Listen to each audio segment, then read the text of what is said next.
There is a specific kind of exhaustion that has nothing to do with how much sleep you got. You know the one.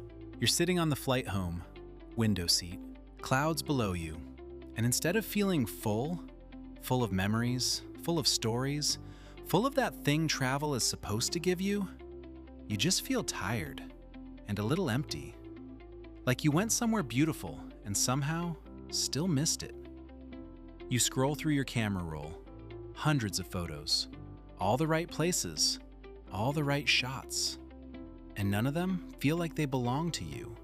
That feeling, that quiet, almost embarrassing feeling that something went wrong, even though nothing technically went wrong, that's not bad luck. That is the result of a set of travel habits almost everyone has.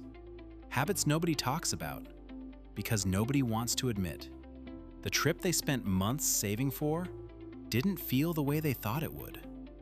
That's what we're going to talk about today. Can we talk about the bag for a moment? You pack the shoes you probably won't wear, the jacket just in case, 3 different chargers, the full-size shampoo you forgot to transfer, and, be honest, the book you will not read. And now that bag is not just a bag. It is a physical representation of your anxiety about the trip, and it follows you everywhere. On and off trains, upstairs in hotels with no lifts, down cobblestone streets that were not designed for wheeled luggage. You are not moving through a city. You are managing your luggage through one. Here's what actually happens when you overpack. You stop being spontaneous. You can't just say yes to something at the last minute because the bag won't let you. There is a version of travel where you move lightly, where everything you brought fits in one bag you can carry without thinking, where you can wander without a plan. That version of travel starts before you zip anything up, with the quiet discipline of putting half of what you packed back in the wardrobe. Because the honest truth is, you will wear less than you think. And the best experiences are almost always the ones you didn't pack for. There's a story that travels in a particular circle. It might have happened to someone you know. Maybe it happened to you. You're in a busy square, the kind where selfie sticks outnumber locals 20-1. Someone approaches you, friendly. A bracelet appears on your wrist before you've registered what's happening. A child shoves a map in your face. And before you know it, something has been taken.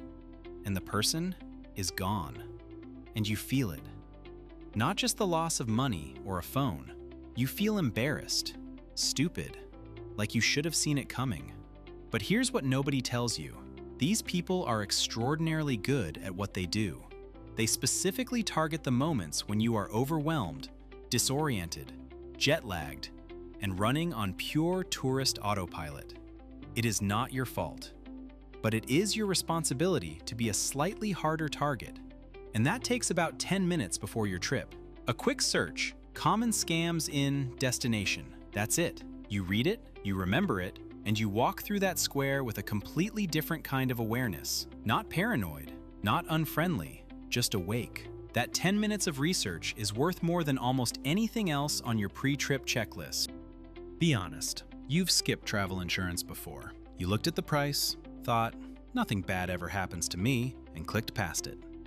A woman named Sarah spent 9 months saving for a 2-week Europe trip. She skipped insurance because it felt like paying for a problem that probably wouldn't happen. 3 days in, she slipped on wet cobblestones and fractured her wrist. The hospital bill was over $8,000. She came home with debt instead of memories, and a very clear understanding of the one thing she wished she'd done differently. Travel insurance is not for anxious people.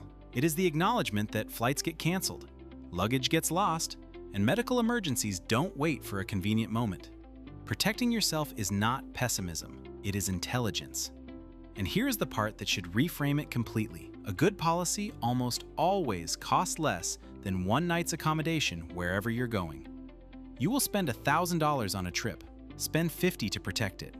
Every time, without negotiation. There is a fantasy that happens during trip planning.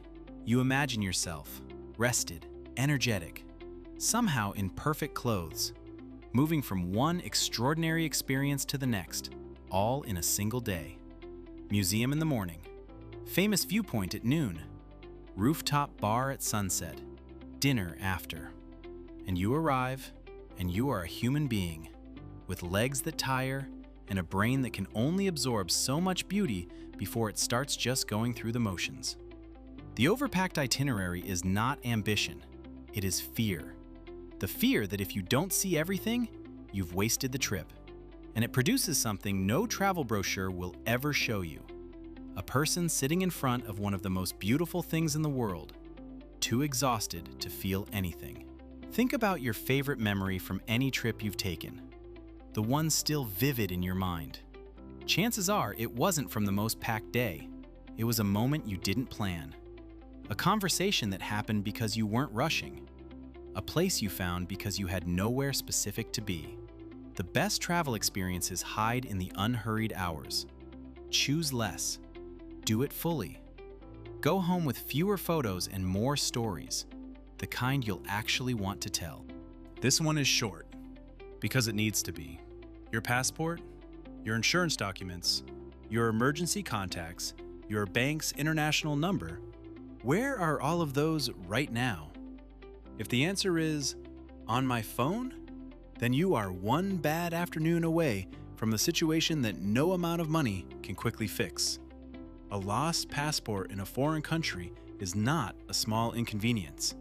It is days, embassy queues, canceled plans, an explanation to everyone back home about why you aren't coming back when you said you would. Take 20 minutes before every trip. Screenshot everything. Email it to yourself. Put a physical copy in a separate bag from your originals. It is the least exciting advice anyone will ever give you. It is also, possibly, the most important. Here's what all of these mistakes have in common. They all come from treating travel like a performance instead of an experience. From packing for the version of yourself you want to be instead of who you actually are. From moving through places instead of arriving in them.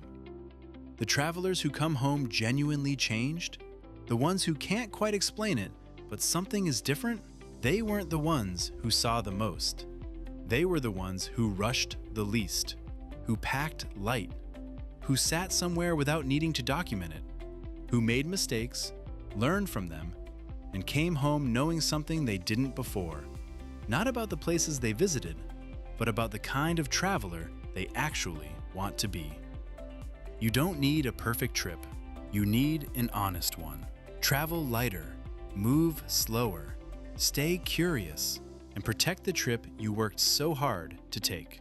Follow Travel Happy by Glenda, and travel the way travel was always meant to feel. Travel happy. You deserve it.